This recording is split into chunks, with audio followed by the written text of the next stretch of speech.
వివేకానందను స్ఫూర్తిగా తీసుకున్న వాళ్ళం, అంబేద్కర్ గారిని స్ఫూర్తిగా తీసుకున్న వాళ్ళం, మన ఉత్తరాంధ్ర నుంచి వచ్చిన శ్రీశ్రీ వారిని స్ఫూర్తిగా తీసుకున్న వాళ్ళం. నేను వచ్చింది కూడా ఈ రోజున మన విజయ్ కుమార్ని గెలిపించమని, కేవలం గెలిపించమని కోరడానికి రాలా. సీఎం రమేష్ గారిని కేవలం గెలిపించమని రావడానికి కోరలా. నేను మీకు ఏం చేయబోతాం, సీఎం రమేష్ గారు మన కోసం ఏం చేస్తారు, సుందరపు విజయ్ కుమార్ గారు ఏం చేస్తారు, నేను వారికి ఒకటే చెప్తాను, మీ అందరికీ హామీ ఇస్తున్నా, నేను పని చేస్తా, అందరి చేత పని చేయిస్తాను. మీకు యువత అందరూ పోయినసారి అమ్మా నాన్న లేని బిడ్డనమ్మా నాకు ఓటేయండి అమ్మా, ఒక ఛాన్స్ ఇవ్వండి అమ్మా, ఒకే ఒక ఛాన్స్ అంటే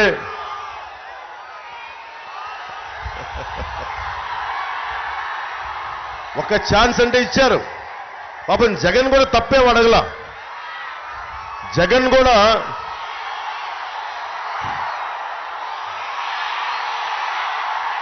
కూడా పాప ఎక్కువే అడగల. తోసుకోకండి. జగన్ కూడా తప్పేం అడగల. తను అడిగింది ఒక ఛాన్స్, మీరు ఇచ్చేశారు. ఒక ఛాన్స్ చాలు, ఇంకా ఒక ఛాన్స్ చాలు. ఇంకో ఛాన్స్ ఇస్తారా మీరు? ఇంకో ఛాన్స్ ఇస్తారా జగన్కి? చాలు, ఒక్క ఛాన్స్ అన్నాడు. ఒక్క ఛాన్స్ ఇచ్చేశారు. సంపూర్ణంగా రాష్ట్రాన్ని ఎలా చేశాడో చూశారు. ఒక ఛాన్స్. కానీ ఇప్పుడు నేను అడుగుతుంది, ఈసారి మీకు మీరు ఛాన్స్ ఇచ్చుకోండి. జనసేనకి ఛాన్స్ ఇవ్వమని అడగట్లా, పవన్ కళ్యాణ్కి ఛాన్స్ ఇవ్వమని అడగట్లా, సీఎం రమేష్ గారికో సుందరపు విజయ్ కుమార్ గారికో ఛాన్స్ ఇవ్వమని అడగట్లా, తెలుగుదేశం పార్టీకో కూటమికో ఛాన్స్ ఇవ్వమని అడగట్లా. మీ భవిష్యత్తుని మీరు నిర్ణయించుకోవడానికి ఒక ఛాన్స్ మీరు తీసుకోండి.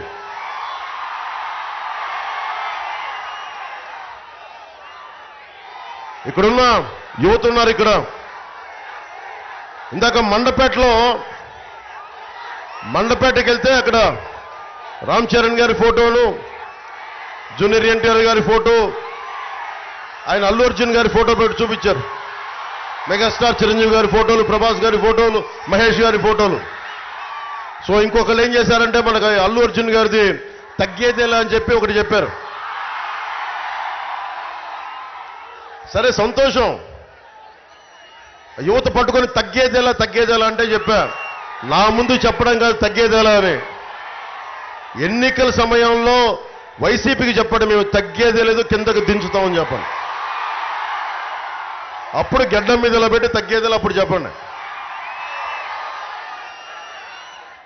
మీరు ఒక్క చిన్న ట్రాఫిక్ వైలేషన్ చేస్తే మీ మీద కేసులు పడతాయి. ఒక చిన్నపాటి ఒక అధికారి మీద ఏదన్నా ట్రాఫిక్కి మనకి 1 వే వెళ్తే మీ మీద కేసులు పెడతారు. మీ హక్కుల కోసం అడిగితే కేసులు పెడతారు. ఫీజు రీయింబర్స్ అంటే ఒక విద్యార్థి అడిగితే ఎమ్మెల్యే కొడతాడు.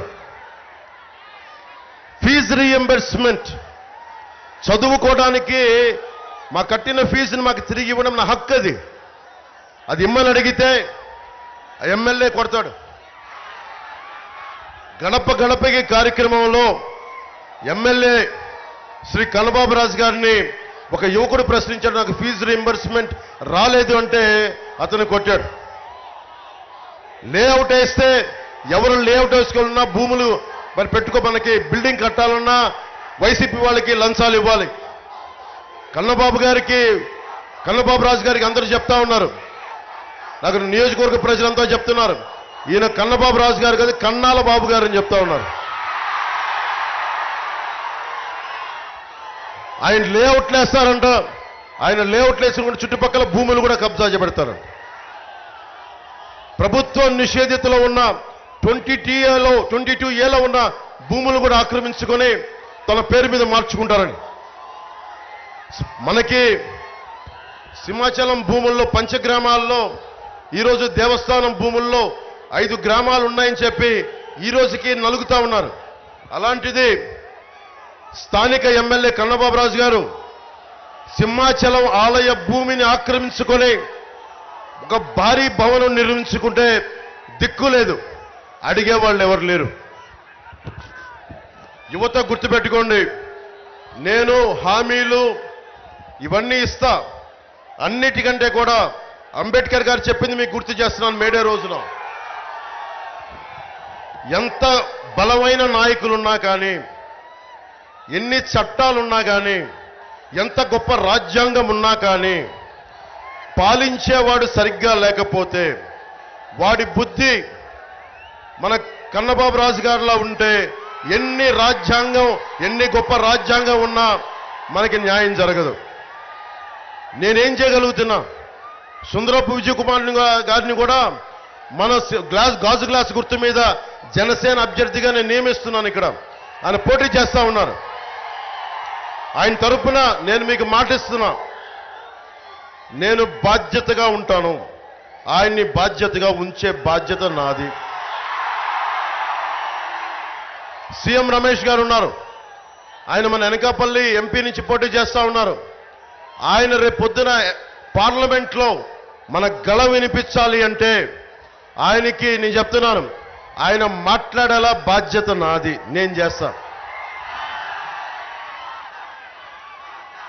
మీరేం చేస్తారు మరి? ఒక్క ఛాన్స్ అని చెప్పి వైసీపీ వాళ్ళకి అడిగితే మీరు ఇచ్చేశారు. నేను చాలా సభల్లో చెప్తా ఉన్నా. చాలా సభల్లో ఇక్కడున్న వాళ్ళందరూ ఎంత వయసు ఉంటుంది? ఒక 22-23 ఏళ్ళు, 25 మ్యాక్సిమం. 2019లో మీ వయసు ఎంత ఉండుంటాయి? నీ వయసు 20 ఏళ్ళు.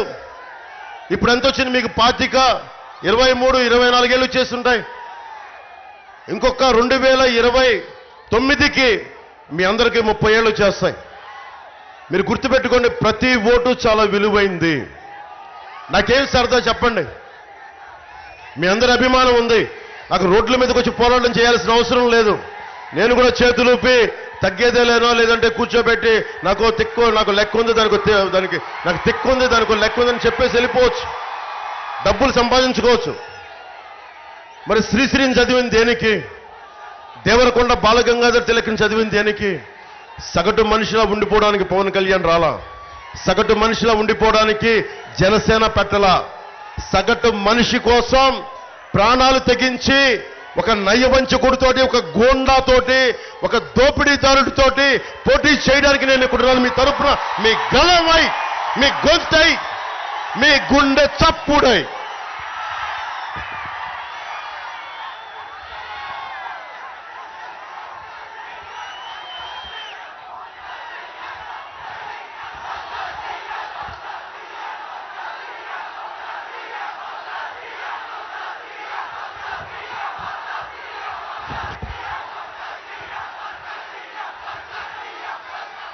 మీరు ఎన్ని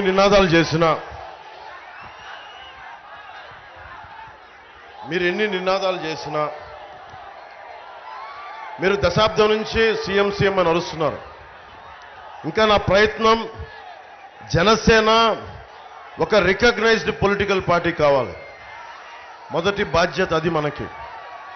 అది నెరవేర్చుకున్నాక మీ కోరిక ప్రకారం సింహాద్రి అప్పన్న ఆశీస్సులు ఇస్తే అప్పుడు చూద్దాం. కానీ ఈ లోపు నేను సీఎం అవుతానో లేదో కాలం నిర్ణయించాలో నాకు తెలీదు. కానీ పవన్ కళ్యాణ్ చేతుల్లో ఏముంది అంటే, మీకోసం ఒక కూలీలాగా పనిచేస్తాడు. మీకోసం ముఠా కూలీలాగా పనిచేస్తాడు. ఒక భవన నిర్మాణ కార్మికుడు ఒళ్ళొంచి ఎలా పనిచేస్తాడో అలా పనిచేస్తాడు. మీ మానవ హక్కుల ఉల్లంఘన జరిగితే నేను వస్తా. మన SEZలో మీకు అన్యాయం జరిగితే నేను వస్తా. మీరు మాట ఇస్తున్నాను ఈ రోజున మీకు. సుందరపు విజయ్ కుమార్ని, మన సీఎం రమేష్ గారిని భారీ మెజారిటీతో గెలిపించండి. బాధ్యతలు మేము తీసుకుంటాం.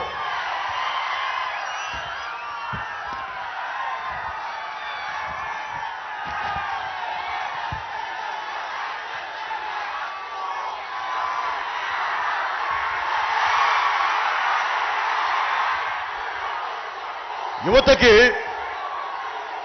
ప్రతిసారి నేను వచ్చినప్పుడల్లా ఇంతమంది యువత ఉంటారు. ఎప్పుడు అందరూ ఏం చేస్తారు? అందరూ ఏం పడతారు? మీరు ఏ కులం అని అడుగుతారు, ఏ వర్గం అని అడుగుతారు, మీ ఉపకులం ఏంటి అని అడుగుతారు. అవి గణాంకాలు తీసుకుంటారు. నేను అడుగుతుంది అది కాదు. నీకు ఏం అవ్వాలని ఉంది? నీ అభిరుచి ఏంటి? నీకు ఏమి నేర్చుకోవాలనుంది, నీకు ఏమి నేర్చుకుంటే పైకి రావాలనుంది, ఆ స్కిల్ డెవలప్మెంట్, ఆ సెన్సెస్ నేను చేయిస్తాను. మీకు ఏమి కావాలి, అభిరుచి కావాలి. సపోజ్ ఇక్కడ చాలా మంది ఉన్నారు, ఆడబిడ్డలు ఉన్నారు, మాకు వాళ్ళకి పైలట్ కావాలందేమో, బయటికి వెళ్ళలేరు, ఇళ్లలోంచి బయటికి రాలేరు. ఇళ్ళకెళ్ళి తల్లి మీకు ఏం అవ్వాలనుందమ్మా, ఒక యువకుడి దగ్గరికి వెళ్ళి నీకు ఏం అవ్వాలనుంది, నీకు దానికి తగ్గ స్కిల్ డెవలప్మెంట్ ఏం కావాలి, ఆ బాధ్యతలు మేము తీసుకుంటాం. మనకి మోదీ గారు స్కిల్ డెవలప్మెంట్ కాన్సెప్ట్ ఉంది, దాంతోపాటు స్కిల్ గణాంకాలు ఇది ప్రత్యేకించి మనం చేస్తున్నాం. ఇప్పుడు దాకా భారతదేశంలోనే ప్రతిభా గణాంకాలని, అభిరుచి గణాంకాలని, కుల గణాంకాలు తీసుకున్నారు, కానీ ఏం అవ్వాలి అనే గణాంకాలు ఎవరు తీసుకోలేదు. అది మొట్టమొదటిసారి జనసేన ఆధ్వర్యంలో, టీడీపీ ఆధ్వర్యంలో, భారతీయ జనతా పార్టీ ఆధ్వర్యంలో ఆంధ్రప్రదేశ్లో మొట్టమొదటిసారిగా స్కిల్ గణాంకాలు తీసుకుంటాం. మీకున్న ప్రతిభ సమర్థతని బట్టి, అభిరుచిని బట్టి ఉద్యోగ అవకాశాలు, ఉపాధి అవకాశాలు వచ్చేలాగా మేము గొడ్డు చాకిరీ చేస్తాం మీకోసం.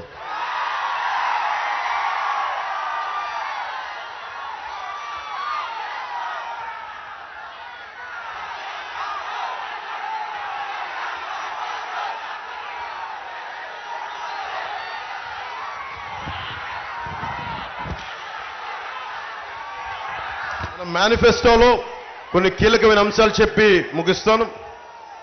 ముఖ్యంగా కూటమి ప్రభుత్వం రాగానే DSC notification, mega DSC notification విడుదల చేస్తాం. ఈ 5 సంవత్సరాల్లో యువతకి 20 లక్షల ఉద్యోగాలు. జగన్ కూడా అంటున్నాడు 2.5 లక్షల ఉద్యోగాలు ఇచ్చామని. 1,70,000 ఉద్యోగాలు తీసి 2.5 లక్షల ఉద్యోగాలు ఇచ్చాడంట. ఈ కథ ఒకసారి మీరు చూడండి, వినండి. అలాగే ప్రతి రైతుకి ఏటా 20,000, ప్రతి మహిళకి నెలకి 1,500 రూపాయలు, ప్రతి ఇంటికి, ప్రతి మహిళకి ఏడాదికి ఉచితంగా 3 గ్యాస్ సిలిండర్స్. ముఖ్యంగా ఇది జనసేన ప్రతిపాదించింది. మీకు స్కిల్ డెవలప్మెంట్ ఉంటే పెట్టుబడి ఉండదు. పెట్టుబడి కావాలి అంటే 10 మందికి ఉపాధి అవకాశం ఇచ్చే యువత ఉంటే వారి కోసం 10 లక్షలు మీకు ప్రాజెక్టు వ్యయంలో సబ్సిడీ ఇచ్చే విధంగా, పెట్టుబడి పెట్టే విధంగా మేము ఈ కూటమి ప్రభుత్వం బాధ్యత తీసుకుంటుంది.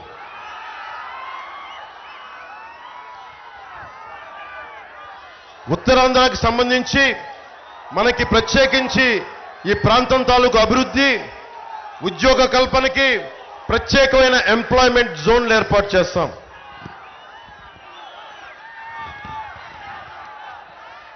ముఖ్యంగా మత్స్యకార సోదరులకి చెప్తా ఉన్నాం,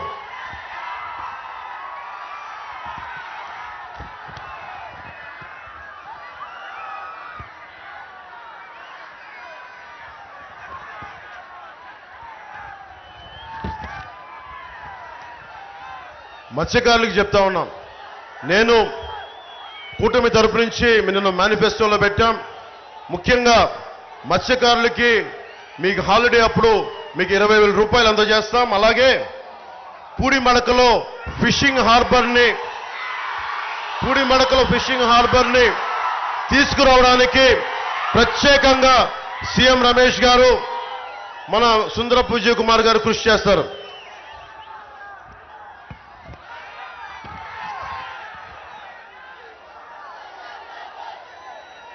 అలాగే సెస్ కోసం విలువైన పంట భూములు కోల్పోయారు.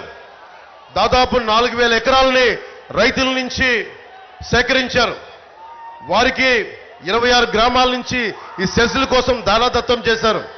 వారికి ఇవ్వాల్సిన హామీలు పూర్తి చేయలేదు. నిన్న మీకు మాట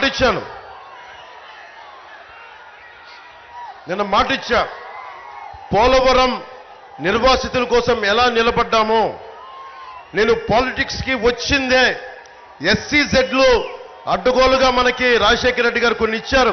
ఉదాహరణకి మనకి అచ్యుతాపురంలో SCZలు వచ్చినాయి, పరిశ్రమలు వచ్చినాయి. కొన్ని చోట్ల భూములు తీసేసుకున్నారు, కానీ పరిశ్రమలు రాలా, రైతులు నష్టపోయారు. ఆ రైతుల తరపున మీ గొంతు, మీ కష్టాన్ని నేను పవన్ కళ్యాణ్ అనే నేను మీకు అసెంబ్లీలో సుందరపు విజయ్ కుమార్ గారితో పాటు నేను మీ గళం వినిపిస్తాను, మీకు అండగా నిలబడతాం.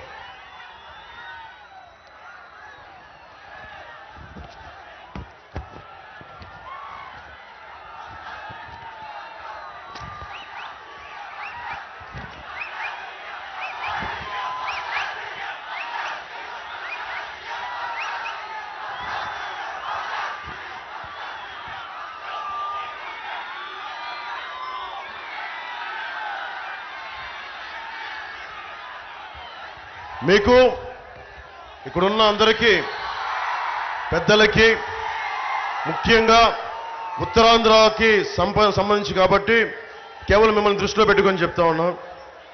జగన్ మీకు ల్యాండ్ టైటిలింగ్ యాక్ట్ అని ఒక యాక్ట్ పట్టుకొచ్చాడు, చట్టం, ల్యాండ్ గ్రాబింగ్ యాక్ట్. అది ఉదాహరణకి ఈ బిల్డింగ్ కానీ ఆ మూలనున్న చిన్న ఇల్లు కానీ ఒక అరెకరం 50 గజాల భూమి ఉన్నా దానికంటే మనం ఒరిజినల్స్ ఇవ్వరంటే ఇంకా మనకి జెరాక్స్ కాపీ ఇస్తారంట, మనకి జెరాక్స్ కాపీ.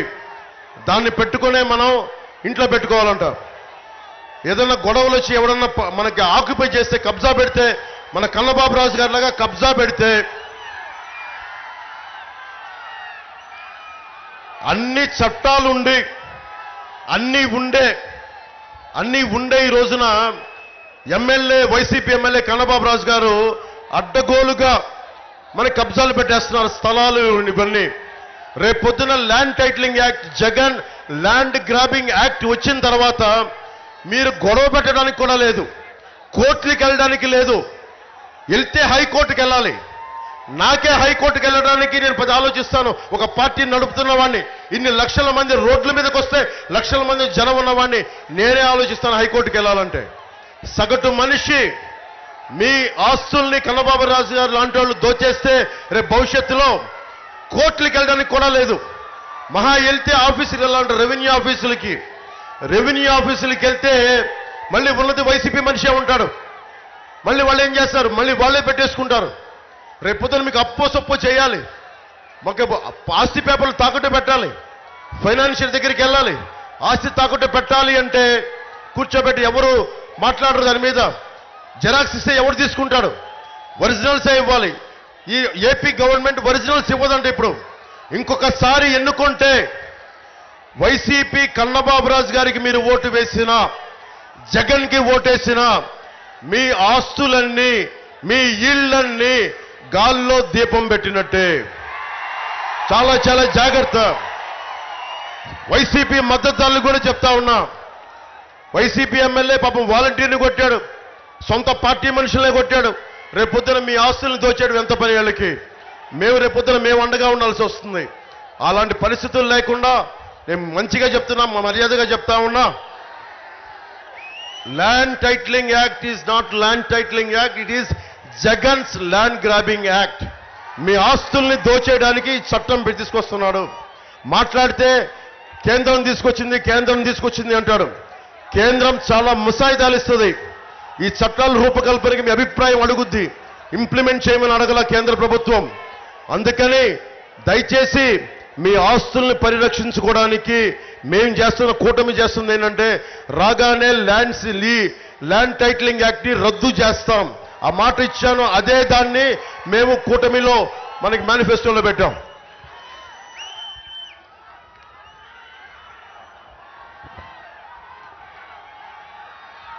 ముఖ్యంగా ఆరోగ్య బీమా నేను కొన్ని కీలకమని చెప్పి వదిలేస్తున్నాను.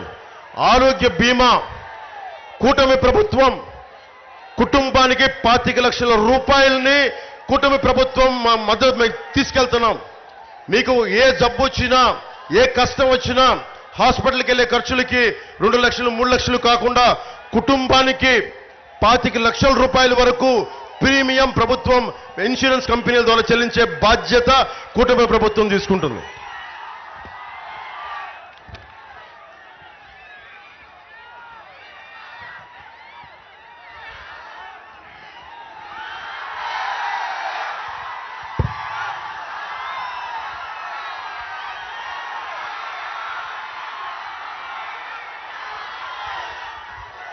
నేను ఎన్ని చెప్పినా, ఎన్ని మాటలు ఇచ్చినా కానీ నన్ను మీరు ఒకటే నమ్మండి. మీరందరూ నన్ను నమ్ముతారు కదా. మీరు నమ్మే కదా నా దగ్గరికి వచ్చారు. ఈరోజు అడుగుతున్నా. నేను నా కోసం అడగట్లా ఓటు. నాకు మీరు 10 సంవత్సరాలు 2019లో భవన నిర్మాణ కార్మికులు వచ్చి, అన్న మా కడుపు కాలిపోతుంది, చచ్చిపోతున్నామంటే నేను విశాఖలో వచ్చి భవన నిర్మాణ కార్మికుల సంక్షేమం కోసం నేను నిలబడ్డా. ఒక్కళ్ళు రాలేదు ఆ రోజున. అందరూ భయపడ్డారు. ఒక్క దమ్ము ధైర్యంతో నిలబడింది ఒక్క జన సైనికులు రోడ్ల మీదకి వచ్చారు. ఆ రోజున వీర మహిళలు రోడ్ల మీదకి వచ్చారు. జనసేన ఈ రాష్ట్రానికి వెన్నెముకలో ధైర్యం కూరి కూరి కూరి కూరి నింపింది. అదే కూటమికి బలం అయింది. అందుకని మీకు మాటిస్తున్నా, నేను ఈరోజు ఓటు అడుగుతున్నా. కూటమికి మద్దతు ఇవ్వమని అడుగుతున్నా. బాధ్యత నేను తీసుకుంటా. నేను పిఠాపురం నుంచి పోటీ చేస్తున్నా. నాకు నియోజకవర్గ ప్రజలు ఒకటే చెప్తున్నారు, అన్నదమ్ములు, అన్న నేను 1,00,000 మెజారిటీతో గెలిపిస్తామని. మీకు ఎన్ని సమస్యలున్నా మీరు గుర్తుపెట్టుకోండి, ఒక్క పదవి లేకుండా, ఒక్క ఎమ్మెల్యే లేకుండా నేను దశాబ్దం మీకోసం ఒళ్ళు వంచి గుడ్డులా పనిచేశాను మీకోసం. ఈ రోజున నేను కూటమికి సీఎం రమేష్ గారికి కానీ, సుందరపు విజయ్ కుమార్ గారికి కానీ నేను ఓట్లు అడగట్లా. నేను మీ భవిష్యత్తు కోసం కూటమికి ఓటెయ్యమని చెప్పి నేను అభ్యర్థిస్తున్నాను, ఆర్థిస్తున్నాను. మీ భవిష్యత్తు కోసం ఓటు వేయమని ఆర్థిస్తున్నాను. మీ భవిష్యత్తు కోసం. ఏ భవిష్యత్తులో, ఏ 100 రోజుల్లో, వచ్చిన 100 రోజుల్లో ఎవడైతే గంజాయి సాగు చేశాడో వాళ్ళందరినీ రోడ్ల మీద నడిపించి, మోకాళ్ళ మీద నడిపించి తొక్కు నార తీస్తాం ఒక్కొక్కడికి. లా అండ్ ఆర్డర్ ఆడబిడ్డలు బయటికి వెళ్ళి ఇళ్ళకి రావాలంటే గుండెల్లో భద్రత కల్పిస్తాం. ఎవడన్నా సరే ఆడబిడ్డల వైపు కన్నెత్తి చూశారంటే తోలు తీసి కింద కూర్చోబెడతాం.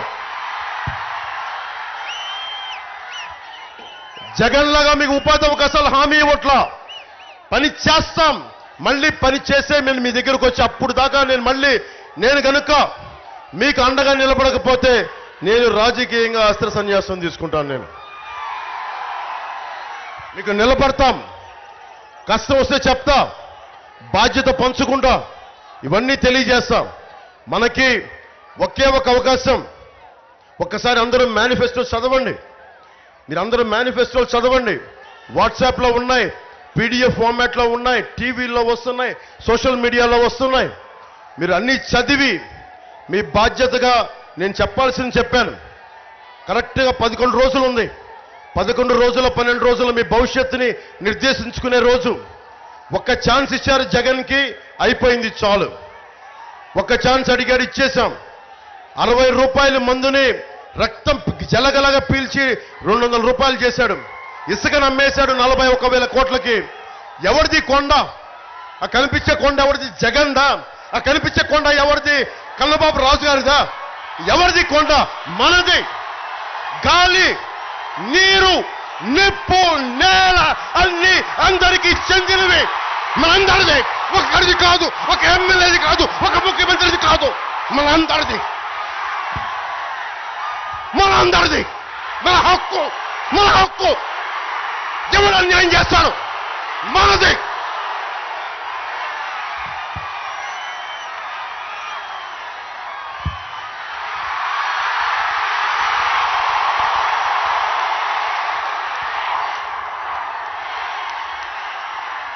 ఎర్రతో వాళ్ళ సాక్షిగా చెప్తున్నా, భవిష్యత్తు మనది.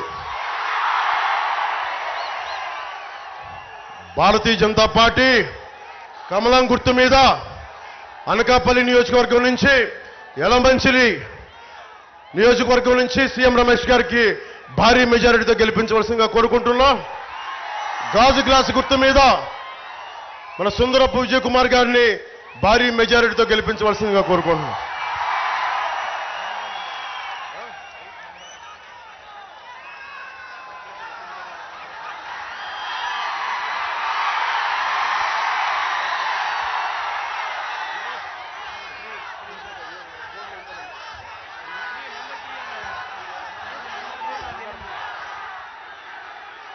మనకి ఈవీఎంలో పార్లమెంట్ అభ్యర్థి కమలం గుర్తు నెంబర్ 3లో ఉంది. మన గాజు గ్లాస్ గుర్తు నెంబర్ 8 సుందర పూజ కుమార్.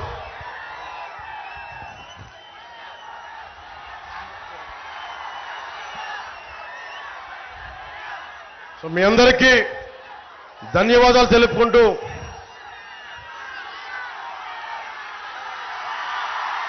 ఓకే ఓకే ఓకే అక్కడ నువ్వు నా ప్రాణం అని రాశావు.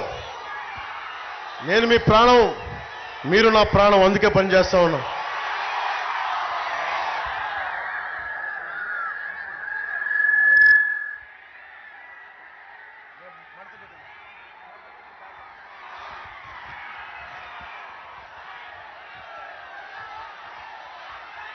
ప్రగాఢ వెంకటేశ్వరరావు గారికి తెలుగుదేశం పార్టీ కోసం, మన కూటమి కోసం ఆయన త్యాగం చేశారు.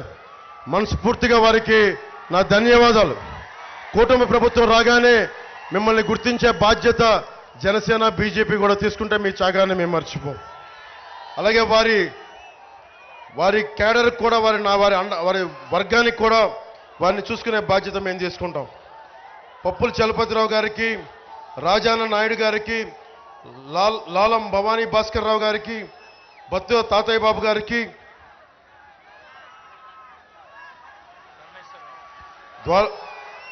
ద్వారపూడి పరమేశ్వరరావు గారికి, పేడాడ రామ్మోహన్ గారికి నా ధన్యవాదాలు తెలియజేసుకుంటూ, ఇంత అద్భుతమైన అవకాశాన్ని ఇచ్చిన మా అన్నదమ్ములకి, మా ఆడపడుచులకి, మా అక్క చెల్లెలకి అందరికీ ధన్యవాదాలు తెలుపుకుంటూ, ముఖ్యంగా ఉత్తరాంధ్ర సంబంధించి కాంట్రిబ్యూటరీ పెన్షన్ స్కీమ్ని రాగానే సంవత్సరం లోపు దాన్ని పరిష్కారం చేసే మార్గం మేము తీసుకుంటాం. ఆ మాట నేను మీకు ఇస్తున్నాను. నేను ప్రభుత్వ ఉద్యోగి కొడుకుగా చెప్తా ఉన్నా, అందుకని నాకు పెన్షన్ బాధ ఏంటో తెలుసు. అలాగే టీఏలు, డిఏలు, సరెండర్ లీవ్ సంబంధించిన డబ్బులు కానీ, అలాగే హోమ్ గార్డ్స్ భవిష్యత్తు కానీ మేము చూసుకుంటామని తెలియజేసుకుంటూ సెలవు తీసుకున్నాను. జై టీడీపీ, జై బీజేపీ, జై జై జై జనసేన. జై హింద్.